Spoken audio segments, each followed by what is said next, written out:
Guys, welcome back to my YouTube channel. ನಾನಿವತ್ತು protein milk ಶೇಕ್ನ ಮಾಡಿದ್ದೀನಿ. ಮಕ್ಕಳಿಗೆ ಏನಾದರೂ ಸುಸ್ತಾದಾಗ ಇಲ್ಲ ದೊಡ್ಡವ್ರಿಗೆ ಸುಸ್ತಾದಾಗ ಈ ಒಂದು ಜ್ಯೂಸ್ನ ಮಾಡ್ಕೊಂಡು ಕೊಟ್ಟರೆ ತುಂಬಾ ಎನರ್ಜಿ ಬರುತ್ತೆ. ಸಿಂಪಲ್ಲಾಗಿ ಹೇಗೆ ಮಾಡೋದು ಅಂತ ನೋಡ್ಕೊಂಡು ಬರೋಣ ಬನ್ನಿ. ಮೊದಲು ನಾನಿಲ್ಲಿ 1 ಕಪ್ ಕಡಲೆ ಬೀಜನ ತೊಗೊಂಡಿದ್ದೀನಿ. ಈಗ ಇದನ್ನು ತೊಳೆದುಕೊಂಡು 4 ಅವರ್ ನೆನೆಸ್ಕೊಳ್ಳಿ. ನೋಡಿ, 4 ಅವರ್ ಆದಮೇಲೆ ಕಡಲೆ ಬೀಜ ಎಲ್ಲನೂ ಚೆನ್ನಾಗಿ ನೆಂದಿದೆ. ಈಗ 2 ಚುಕ್ಕೆ ಬಾಳೆನ ತೊಗೊಂಡು ಕ್ಲೀನಾಗಿ ಕಟ್ ಮಾಡಿಕೊಂಡು ಸಿಪ್ಪೆ ಎಲ್ಲ ತೆಕ್ಕೊಳ್ಳಿ. ಚುಕ್ಕೆ ಬಾಳೆಣ್ಣೆ ತಗೊಳ್ಳಿ. ಯಾಕಪ್ಪ ಅಂದರೆ ಚುಕ್ಕೆ ಬಾಳೆಣ್ಣಲ್ಲಿ ಸ್ವೀಟಿನ ಅಂಶ ಜಾಸ್ತಿ ಇರೋದ್ರಿಂದ ಟೇಸ್ಟ್ ತುಂಬ ಚೆನ್ನಾಗಿರುತ್ತೆ, ಮಕ್ಕಳಿಗೂ ಸಹ ಇಷ್ಟ ಆಗುತ್ತೆ.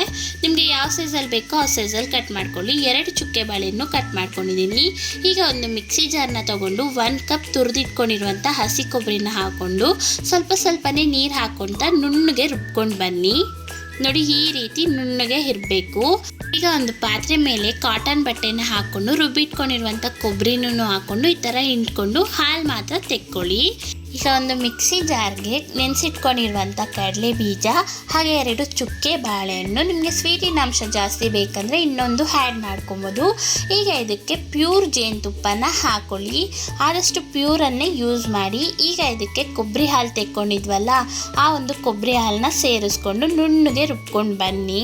ನಿಮಗೆ ಹಾಲು ಎಷ್ಟು ಥಿಕ್ನೆಸ್ಸಲ್ಲಿ ಬೇಕೋ ಅಷ್ಟು ಕೊಬ್ಬರಿ ಹಾಲನ್ನ ಯೂಸ್ ಮಾಡ್ಕೊಬೋದು.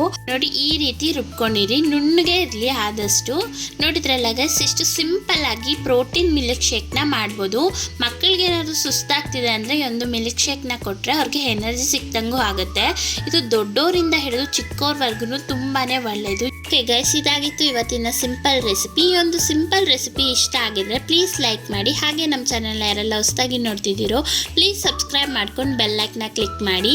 ಇಲ್ಲಿವರೆಗೂ ಸಬ್ಸ್ಕ್ರೈಬ್ ಮಾಡಿರೋರಿಗೆ ತುಂಬಾ ಧನ್ಯವಾದಗಳು. ಇದೇ ಥರ ಸಬ್ಸ್ಕ್ರೈಬ್ ಮಾಡ್ಕೊತಾ ಇರಿ. Thank you for watching guys.